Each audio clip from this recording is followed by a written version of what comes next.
guys, and welcome back to my channel. I am jumping on today to share with you what I created for the final week in Brian and Elisha's fall collab. So don't forget that this is a collaboration, so there will be lots of other participants listed in the description box below this video. Please do go on over and check them all out, because I'm sure there is a ton of fall inspiration for us all to see. So I decided to create a fall themed fairy house. Let's see if I can get the camera angled a little bit so you can see it. So I took a jam jar and some air dry clay, and I created this really cute little toadstool house. And I've painted it all up in an autumnal theme. So I've done the vine bit at the top here, so it looks like a sort of coiled vine going down to meet the lid, which has got all of these leaves that I just used an old cookie cutter to cut these various leaves out, and I've painted them all up with some acrylic paint, and I've used some reds and yellows and a little bit of green to give that sort of autumnal look. Around the base of the vine, I have popped on all these little flowers that I have painted in yellows, and I've put some little black seed beads in the centre to make them look a bit like sunflowers.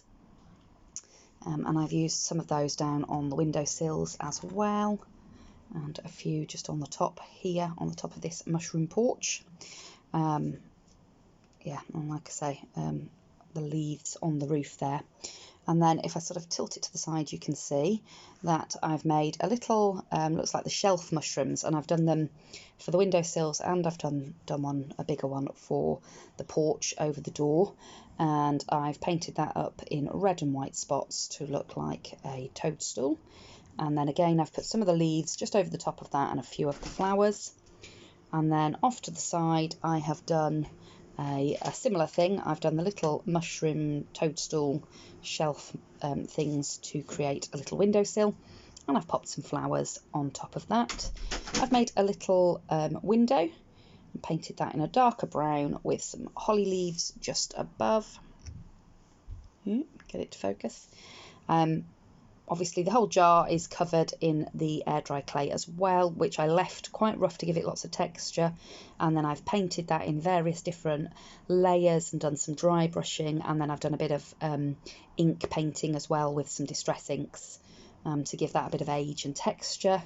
I did this really cute little door, and I put some panel effect into that, and again I left the actual clay quite rough so that it gave it that sort of wood grain effect, and I've used some reddy sort of browns in that just to make it a little bit different from the frame and the plaster on the outside.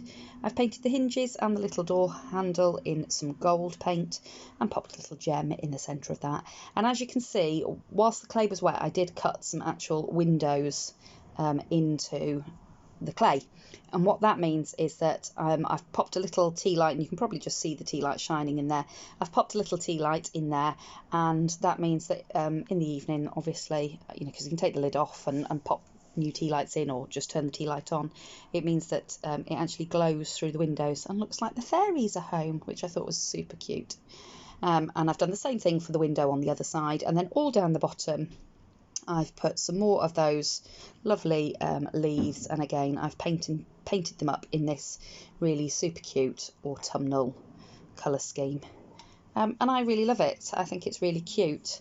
Now I made the actual house quite a while ago. I made it with my daughter. Me and my daughter made them quite some time ago now, and I'd never ever gotten around to painting it, so it had been sat out in my summer house. And I'd never, like I say, never got around to painting it, and I just thought, well, this was the perfect excuse to go and fish it out and paint it up, because with all the leaves on the roof and the mushroom ledges, it just sort of seemed like the perfect project for an autumn project. And on the vine, I've just remembered, I popped, let's see if I can get it to focus, I popped some micro beads, so it looks like seeds, like little seed pods in the vine. Yeah, so that's what I created.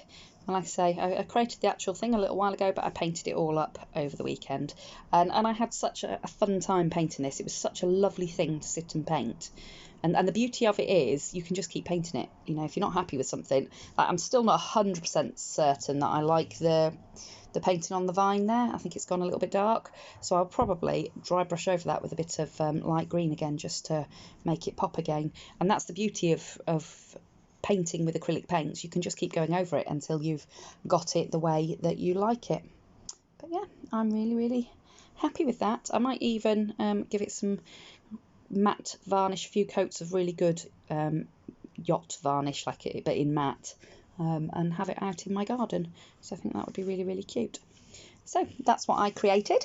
Like I say, I'm sure that there are going to be an absolute plethora of projects for us to go and have a look at today in this autumn collab. So please do go on over and check them all out. I know that that's my plan now. I'm going to make myself a cup of tea. I'm going to go upstairs and I'm going to start watching the videos. So that's it from me for now. I'll see you all again very soon in another crafty video. Bye for now.